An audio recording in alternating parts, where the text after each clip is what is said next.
Enquanto isso, tem muita coisa pela frente, principalmente para o Fortaleza. No primeiro turno, Fortaleza vai começar uma sequência que foi determinante para esse momento ruim pelo qual passa o Fortaleza.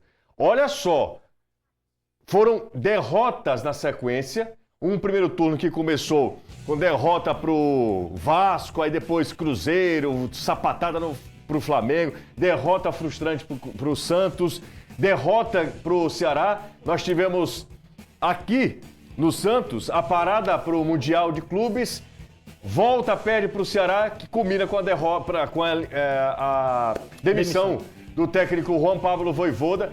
O Vojvoda colecionou 6 derrotas seguidas até ser demitido. E essa será a sequência do Fortaleza. Mas porra, José, você já está dizendo que o Fortaleza vai perder? Não, é apenas mostrando a dificuldade dessa sequência que o Fortaleza terá pela frente. O Fortaleza precisa, isso é óbvio, mas precisa melhorar e muito aproveitamento nesses próximos jogos, nesse retorno, né, Renato? Principalmente, se você olha o contraste entre os adversários que ele teve agora, que o Palermo enfrentou, as 3 vitórias exatamente contra os 3 times da zona de rebaixamento, Vitória, Sport e Juventude, em relação ao que ele vai enfrentar. A gente está vendo aí as derrotas, essa já é a última das 5 que você citou aí, a derrota para o Ceará, que é exatamente aqui que culmina com a demissão do Vojvoda, mas tem esses jogos aí que a gente começa a ver. O jogo contra o Santos, onde ele perde na Arena Castelão, depois ele perde para o Cruzeiro, um jogo apático, uma goleada histórica contra o Flamengo no Maracanã. E por último, tem um jogo contra o Vasco, né? O 3-0 também. Então, são os jogos que o Vojvoda terminou de forma melancólica, inclusive, a sua passagem. Aí, fazendo esse contraste, né? Fazendo essa comparação entre esses dois momentos, é no pior momento do Vojvoda que o Palermo vai precisar se fortalecer, vai precisar firmar o que ele construiu até aqui. Se ele tiver um melhor resultado, um melhor desempenho nesses jogos agora, certamente ele já vai ter uma sobrevida para a reta final da competição. Mas isso não tira o fato de que a sequência do Fortaleza ela é muito complicada, imaginando que o Vasco é um time que também está brigando para se consolidar na primeira divisão, escapar desse rebaixamento.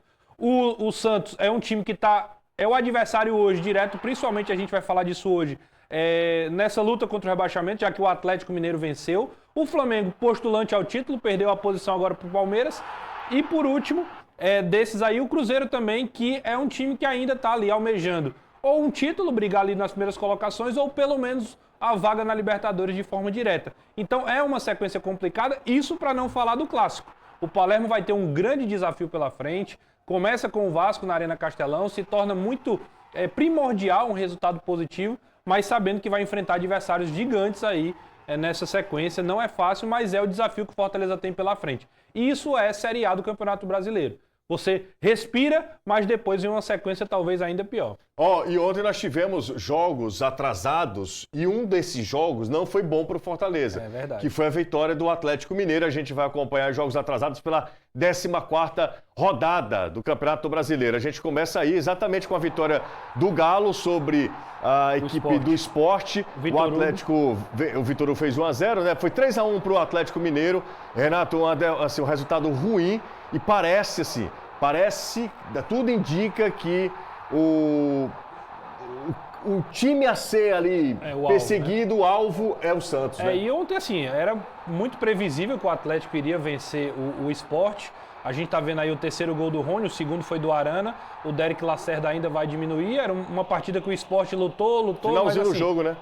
E lutou, mas não fez frente, né? Não fez frente. Um jogo onde o Atlético acaba esticando um pouco mais do Vitória e do Fortaleza, os 2 primeiros dentro da zona de rebaixamento. Com muita reclamação da arbitragem por parte do Fluminense, o time, a sensação do campeonato, venceu mais uma, né? 46 pontos, Renato. Ontem chegou a 46, matematicamente, assim, já é um participante da Série A do campeonato que vem, e aí uma bobeada da defesa do Fluminense, o Freitas e o Thiago Silva aqui do lado. O Carlos Eduardo vai lá na ponta, consegue salvar e o Negueba faz o gol da vitória. Uma vitória que sela histórica. Para mim, esse é o termo.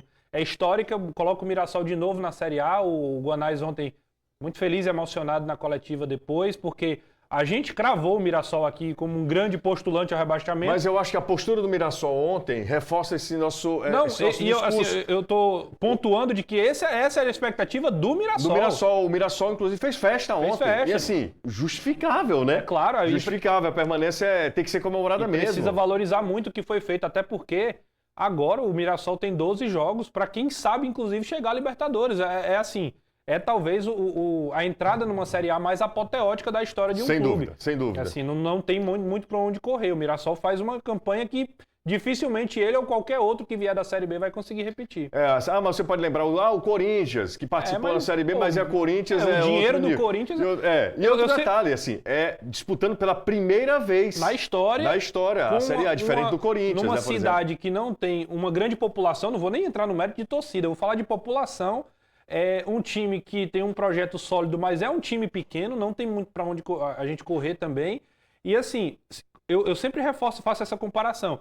Você queria o elenco do Mirassol no seu time? Eu digo você, o Botafogo, o Fluminense que perdeu ontem, o Fluminense queria o elenco do Mirassol? Então, com o elenco que o Mirassol tem, com muita simplicidade e humildade, vai fazendo uma campanha inesquecível. 3466-2040 é o WhatsApp do Futebolês. Manda mensagem pra gente, tá? Aqui no alto da sua tela para você participar. Bora dar uma olhadinha na classificação da Série A do Campeonato Brasileiro, porque com esse resultado do Atlético Mineiro, o Atlético dá uma desgarrada, vai para 32 pontos. Isso. E aqui a gente tá vendo o que é que hoje nos interessa, né? Do 10º para baixo. Nós temos aqui, Fortaleza, que já começa a enxergar o Atlético Mineiro aqui com 32 pontos. Uma vitória muito importante para o Galo, né, Renato? 8 pontos é uma diferença muito grande mesmo.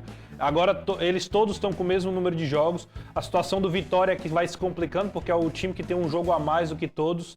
E em relação ao Ceará, o Ceará ele tem 34 pontos e com a derrota do Fluminense ele fica a 4 do Fluminense, né? E é exatamente o time que ele vai ter confrontos diretos, né? Então, assim... É um jogo atrasado, inclusive. Né? Ele não jogou contra o Fluminense ainda no Campeonato Brasileiro, né? O atrasado e ainda o do retorno. A mesma coisa Fortaleza e Atlético Mineiro, né? E aí que tá, o que eu ia falar. Em relação ao Fortaleza, ele vê o adversário que ele tem 2 jogos ainda para fazer, distanciar, mesmo que ele vença os 2 jogos, ele não ultrapassaria o Atlético Mineiro. Então, fica mais complicado. Mas o cenário do Fortaleza é diferente de qualquer outro time, ir jogo a jogo. É pensar no Vasco. Esquece o Atlético Mineiro, ganha do Vasco. Aí o que vier pela frente é lucro.